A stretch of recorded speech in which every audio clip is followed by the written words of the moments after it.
Anim in Tamil DJ. இப்போதான் first time என்னோட சேனலுக்கு வரீங்கன்னா சப்ஸ்கிரைப் பண்ண மறந்துடாதீங்க. மறக்காம அந்த நோட்டிஃபிகேஷன் பில்லையும் தட்டி விட்டுருங்க. வணக்கம் நண்பா, நம்ம இன்னைக்கு பார்க்க போறது the night in the area episode 4. One எபிசோட்ல பாத்தீங்கன்னா ஒரு குழந்தைய காப்பாத்துக்காக நம்ம காக்கியரோ பயங்கரமா ஒரு லிஃப்ட் பண்ணுவான். கட்டாத கார்ல அடிச்சு குழந்தைய காப்பாத்திடுவான். அதுல ஷாக்ல இருப்பாங்க. அதுல இருந்தா இந்த எபிசோட் கண்டினியூ ஆகுது. அவனுக்கு பாத்தீங்கன்னா அவன் என்ன பண்ணான் அப்படின்றது அவனுக்கே தெரியல.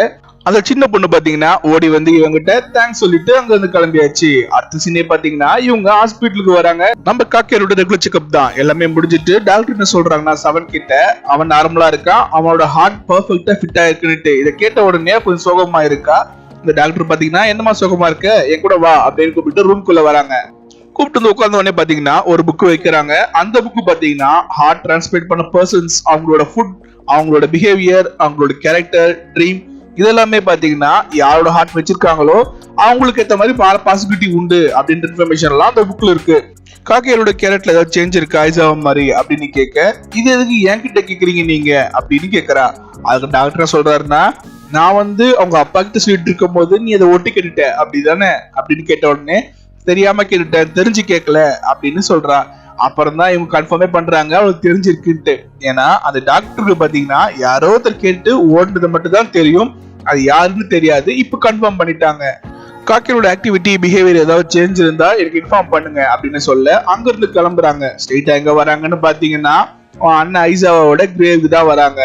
அப்ப பாத்தீங்கன்னா அங்க சடனா ஒரு பிளேயர் வர நம்ம காக்கியருக்கு பயங்கர ஷாக்கு. அவன் பாத்தீங்கன்னா பிரேசில்ல யூ15க்கு ஆடி இருக்கான். அவனோட பேர் வந்து சில்வா. நம்ம காக்கியரு பாத்தீங்கன்னா அவனை பார்த்த உடனே தலைக்கால் புரியாம ஆடுறான். ஏன்னா ஒரு ஃபேமஸான பிளேயர் இங்க வந்திருக்கான், எதுக்கு வந்திருக்கான்னு ஒரு கன்ஃபியூஸ்ல இருக்கும் போது நம்ம செவன் பாத்தீங்கன்னா காக்கியரு கம்னரு அப்படின்னு சொன்ன உடனே தான் அவனுக்கு தெரிய வருது இவன் ஐசாவோட தம்பி அப்படின்றது. உடனே என்ன சொல்றான்னா, என் கூட போட்டி போட திறமை இருந்து ஒரே ஆள் மட்டும்தான், அது அண்ணனுக்கு மட்டும்தான், இப்ப அவனும் இல்ல.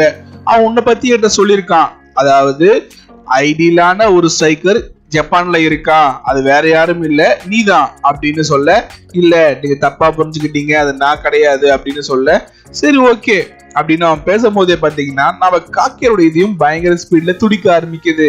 நம்ம திருப்பி மீட் பண்ணலாம்ப்பா அப்படின்ட்டு அங்க இருந்து கிளம்பி வெளியே வர, அங்க பாத்தீங்கன்னா கோச்சா மேனேஜரான்னு தெரியல ஒருத்தர் நின்றுட்டு இருக்கும் போது, சரி ஓகே ஐசாவா ஹெல்மெட் இல்ல, நீ இதுக்கப்புறம் யூரோப்பியன் கிளப்ல ஜாயின் பண்ண பாரு அப்படின்னு சொல்லும் போதே அவன் என்ன சொல்றான்னா, நான் இன்னைக்கு இந்த நைட் இந்த ஏரியாவை மீட் பண்ணேன். ஆமா, காக்கியரவை மீட் பண்ணேன். அவன் ஒன்னும் அவனோட திறமையே கொண்டு வரல, அவன் வந்தானா அப்பதான் நல்லா இருக்கும். இந்த சொல்லிக்கிட்டே இந்த சீனை முடிக்கிறாங்க. அடுத்த சீனை பாத்தீங்கன்னா நம்ம காக்கியர் பாத்தீங்கன்னா திரும்பியும் செக்கிங்காக ஹாஸ்பிட்டலுக்கு வந்திருக்கான். அவன் நார்மலா இருக்கான், எந்த கவலையும் இல்லாம இருக்கான். அப்பா டாக்டர் என்ன சொல்றாங்கன்னா, ஐசாவா உன்ன மாதிரி கிடையாது, அவன் நிறைய ப்ரெஷர்ல இருந்தான், எப்போ வேணாலும் பிரேக் ஆகிற நிலைமையில இருந்தான். ஏன்னா அவன் வெறும் 15 வயசு இருக்கும் போது உலகத்துல இருக்க எல்லா பிளேயர்ஸுமே அவன் மேல ஒரு கண்ணு வச்சுட்டு இருந்தாங்க. அவங்களுக்கு ஏத்த மாதிரி ஆடணும் அப்படின்ற நிறைய ஸ்ட்ரெஸ் அவனுக்கு இருந்தது. இதை சொல்லும் போதே அவனுக்கு ஞாபகம் வருது, அவன் அண்ணன் கிட்டே அவன் சொல்லியிருப்பான், உனக்கு என்ன கவலை இருக்கு, உனக்கு எதை பத்தியும் கவலை இல்லைன்னு சொல்லியிருப்பான். அப்பதான் அவன் அண்ணன் கோபமும் பட்டிருப்பான், உனக்கு என்னடா தெரியும் என்ன பத்தி அப்படின்னுட்டு.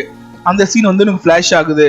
ஐசாவா அவனோட ட்ரீம் பத்தி ஏதாவது சொல்லியிருக்கானா அப்படின்னு கேட்கும் போது, ஆமா சொல்லியிருக்காங்க, நல்ல ட்ரீம் பத்தி சொல்லியிருக்காங்க அப்படின்னு சொல்ல, சரி சொல்லி என்ன அதுன்னு கேட்கும் போது அவன் சொல்ல வரான், இது மாதிரி வேர்ல்டு கப் மேட்ச் இது மாதிரி ஆடும் போது ஒரு ஸ்ட்ரைக்கர் வந்து ரிசீவ் பண்ணி அட்டாக் பண்ணான், அந்த ஸ்ட்ரைக்கர் யாருன்னு தெரியுமா கேட்கும் போது கிட்டும் ஆக்சன் ஆயிடுச்சுன்னு சொல்லிட்டு அவன் மறைச்சிட்டான். அதாவது அவன் அண்ணன் என்ன சொல்லியிருப்பானா, நீ தாண்டா அதுன்னு சொல்லியிருப்பான். அதுக்கப்புறம் தான் ஆக்சன் நடந்திருக்கும், அந்த விஷயத்த மட்டும் அவன் மறைச்சிட்டான். அந்த டாக்டர் பாத்தீங்கன்னா உன் அண்ணனுக்கு நிறைய கெட்ட கனவும் வரும், திரும்பி திரும்பி வந்ததால அதாலையும் அவன் ஸ்ட்ரெஸ்ஸா இருக்கான் அப்படின்னு சொல்றாங்க. உன்னை பாக்குறதுக்கு வெயிட் கெயின் பண்ண மாதிரி இருக்கு, உன் உடம்பு நீ ஃபிட்டா வச்சுக்கணும், அப்பதான் உன் ஹெல்த்துக்கு நல்லது அப்படின்னு சொல்ல, நான் என்ன பண்றதுன்னு தெரியல எனக்கு. அதுக்கு அவங்க என்ன சொல்றாங்கன்னா, நீ ஏன் சாக்க ட்ரை பண்ண கூடாது, நீதான் ஆல்ரெடி சாக்கர் ஆடி இருக்கல அப்படின்னு சொல்லும் போது கொஞ்சம் யோசிக்கிறான், தயங்குறான்.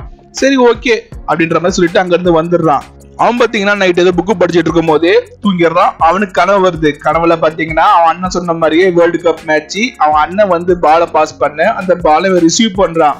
ரிசீவ் பண்ண உடனே அந்த கனவுல இருந்து எழுந்துட்டான். இவனுக்கு சரியா தூக்கம் வரல. அவன் பாத்தீங்கன்னா சரி கிரவுண்டுக்கு வந்து அங்க பிராக்டிஸ் பண்ண ஆரம்பிக்கிறான். அங்க அவனுக்கு பயங்கரமான ஷாக்கு. அங்க பாத்தீங்கன்னா அந்த மாஸ்க் பர்சன் அங்க வந்து நிக்கிறான். அதை பார்த்த உடனே அவனுக்கு பயங்கரமா அப்செட் ஆகுது. அவன் பாத்தீங்கன்னா இவன் கூட பால் விளையாட ஆரம்பிக்கிறான். ஆனா அவன் கோவத்துல இருக்கான்.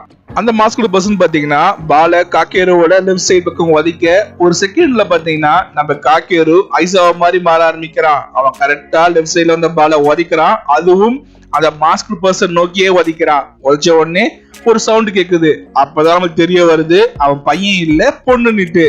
யாரா அது அப்படின்னு போய் பார்க்கும் போது தான் தெரியுது அந்த மாஸ்க் கழட்டும் போது வேற யாரும் இல்ல, அது நம்ம சவன் தான். நீ எதுக்கு இப்படி பண்ணிட்டு இருக்க அப்படின்னு கேட்கும் போது அதுக்கு அவன் என்ன சொல்றான்னா, இப்ப நீ என்ன பண்ணணும் உனக்கு தெரியுதா, நீ உன்னோட லெஃப்ட் சைடு லெக் யூஸ் பண்ண அப்படின்னு சொல்லும் போது அவன் கன்ஃபியூஸாவும் சர்ப்ரைஸாவும் இருக்கான். அப்ப அவன் என்ன சொல்றான்னா, நான் உன் அண்ணனை பிரேசில்ல மீட் பண்ணேன் U15 அப்ப. அங்க நான் உன்னை பத்தி கேட்டேன். அப்ப பார்த்தா நீ மேனேஜர் ஆயிட்ட, பிளே பண்ணலன்னு சொன்னாங்க. அப்ப உங்க அண்ணன் என்கிட்ட ஒண்ணு கேட்டான், நீ இந்த ஸ்கூல்ல ஜாயின் பண்ற மாதிரி இருந்தால் நீ காக்கியருக்கு பிராக்டிஸ் பாட்டனா இருக்கணும் அப்படின்னுட்டு சொன்ன உடனே அவன் பாத்தீங்கன்னா இன்னும் சுகமாகறான். அவன் என்ன சொல்றான்னா, உன் அண்ணனுக்கு உன் மேல பயங்கர பாசம் அதிகமா வச்சிருந்தான். அது மட்டும் இல்ல, உனக்கு ஹார்ட் டிரான்ஸ்பிளேஷன் பண்ணாங்க, அதனாலதான் நீ உயிரோட இருக்க, அது உனக்கு தெரியும். ஆனா அந்த ஹார்ட் யாரோடதுன்னு தெரியுமா? வேற யாருதும் இல்ல, உன் அண்ணனோட தான். இதை கேட்ட காக்கியருக்கு பயங்கரமான ஷாக்கு. அவன் அண்ணனோட வாழ்க்கைய அவனே எடுத்துட்டேன் அப்படின்ற மாதிரி புலம்ப. அதுக்கு சவன் என்ன சொல்றான்னா, ஐசாவோட மண்டையில் அடிபட்டதால அவன் ஆல்ரெடி பிரிண்ட் ஆயிட்டான், இப்படி இருந்தாலும் செத்துட்டு இருப்பான். இருந்தாலும் அவன் இதயத்தை அவனுக்கு வச்சிருக்காங்க. அவனுக்கு ஃபுல்ஃபில் ஆகாத நிறைய ட்ரீம்ஸ் இருக்கு, அது உனக்கும் தெரியும். அதை ஃபுல்ஃபில் ட்ரை பண்ணி தயவு செய்து சாக்கர்ல இருந்து மட்டும் குவிட் பண்ணிடாத, அவனோட ட்ரீம் அழிச்சிடாத அப்படின்னு சொன்ன உடனே அங்கிருந்து உடனே ஓட ஆரம்பிக்கிறான். ஓடி பாத்தீங்கன்னா அவன் வீட்டுக்கு தான் போறான். போயிட்டு அவன் அண்ணனோட ரூமுக்கு போறான். அங்க போயிட்டு அழுதுட்டு இருக்கும் போதே அவன் அண்ணன் டைரியை பாக்குறான். அந்த டைரியில இருக்கிற விஷயம் எல்லாம் பாக்குறான். அதுல பாத்தீங்கன்னா சாக்கரை பத்தி நிறைய இன்ஃபர்மேஷன் இருக்கு. அதுல பாத்தீங்கன்னா U15 மேட்ச பத்தியும் இருக்கு. பிரேசிலுக்கும் ஜப்பானுக்கும் இல்லாத ஒருத்தர் என்னன்னு பாத்தீங்கன்னா நைட் இந்த ஏரியா, அதாவது பெனால்டி ஏரியாவில ஒரு ஸ்ட்ரைக்கர் அது இருந்தால்தான் பக்காவா ஆட முடியும் அப்படின்ற மாதிரி இன்ஃபர்மேஷன் எழுதி இருக்கு. அது மட்டும் இல்ல, அவனுக்கு வர கெட்ட ட்ரீம் பத்தியும் அவன் எழுதியிருக்கான். அவன் பாத்தீங்கன்னா தனியா ஓடிட்டு இருக்கான். அவன் பாஸ ரிசீவ் பண்றதுக்கு ஆளே இல்ல. அதுதான் அவனுக்கு சோகமான ட்ரீம். அதாவது அவன் பண்ற பாஸ ரிசீவ் பண்ணி கோல் பண்றதுக்கு ஒரு ஆள் தேவை. அது இல்லாததான் அவனுக்கு பெரிய கவலையாவே இருந்திருக்கு. அதுக்கு அடுத்து படிச்சுட்டே வரும்போது பாத்தீங்கன்னா அவன் செத்த அன்னைக்கு காலையில எழுதியிருக்கான் டைரியில, இன்னைக்கு எனக்கு நல்ல கனவு வந்தது, world cup match 0-0 extra timing போயிட்டு இருக்கு. அப்போ ஒரு நைட் வந்தான், அவன் என்னோட பாஸ ரிசீவ் பண்ணி கோல் பண்ணான். அது வேற யாரும் இல்ல, என் தம்பி காக்கியரு தான். ரெண்டு பேருமே சந்தோஷமா வேர்ல்டு கப்பை கையில பிடிச்சிட்டு இருந்தோம். ரெண்டு பேருக்குமே அதுதான் ட்ரீமும் கூட. இதை எழுதியிருக்கத பார்த்து நம்ம காக்கியருவால தாங்க முடியல. அவன் பாத்தீங்கன்னா சோகத்துல பயங்கரமா ஆட ஆரம்பிக்கிறான். அதுகிட்டயும் பாத்தீங்கன்னா மறுநாள் பிறந்தாச்சு. காலையில நம்ம சவன் வீட்டுக்கு வந்திருக்கா. காக்கியரு எங்கன்னு கேட்கும் போது காக்கியரு காலையிலே கிளம்பி போயிட்டாமா அப்படின்னு சொல்ல இவ தேடி அலையிறா. நம்ம காக்கியரு பாத்தீங்கன்னா சின்ன வயசுல லேக்காண்டு தான் பிராக்டிஸ் பண்ணிருப்பாங்க, அந்த இடத்துல தான் அவன் இருக்கான். அண்ணா நீ கவலைப்படாத, நான் சாக்கரை விட மாட்டேன், கண்டிப்பா ஆடுவேன் அப்படின்னு சொல்லிக்கிட்டே ஆடிட்டு இருக்க. அதை பத்தி சவனுக்கு ரொம்ப சந்தோஷப்படுறான். அதுகிட்டயும் இந்த டைரியை பத்தி காட்ட டைரியை படிக்கிறாங்க. அதுல அரக்கி அப்படின்னு ஒருத்தரை பத்தி போட்டிருக்கு. அவனை பாத்தீங்கன்னா நம்ம ஐசாவா U15 ட்ரைனிங் மேட்ச்ல பாத்துருக்கான். அவன் பாத்தீங்கன்னா நம்ம ஐசாவை விட பாசிங்ல இன்னும் நல்லா பண்றவனா இருக்கான். அதை பார்த்து இவங்களுக்கு பாத்தீங்கன்னா நம்ம ஐசாவை விட நல்லா பாஸ் பண்ற ஒருத்தர் இருக்கானா அப்படின்னு சர்ப்ரைஸ் ஆகுறாங்க. நம்மளுக்கு ஒரு சின்ன கிளிப் காட்டுறாங்க. அதாவது அரக்கியும் ஐசாவும் பிளே பண்ற சின்ன கிளிப்ஸை காட்டுறாங்க. நம்ம ஹீரோ முடிவு எடுத்துட்டான், அவன் எந்த ஸ்கூல்ல இருக்கானோ அந்த ஸ்கூல்ல போய் நான் ஜாயின் பண்ண போறேன் அப்படின்னு சொல்ல அதோட சந்தோஷமாவே இந்த எபிசோட் முடியுது. போன எபிசோட்ல சர்ப்ரைஸா முடிஞ்சாலும் இந்த எபிசோட் சந்தோஷமா முடிஞ்சிருக்கு. அடுத்த எபிசோட் நடக்குதுன்னு கண்டிப்பா பாத்துக்கலாம். அது வரைக்கும் காத்துருங்க. தேங்க்யூ.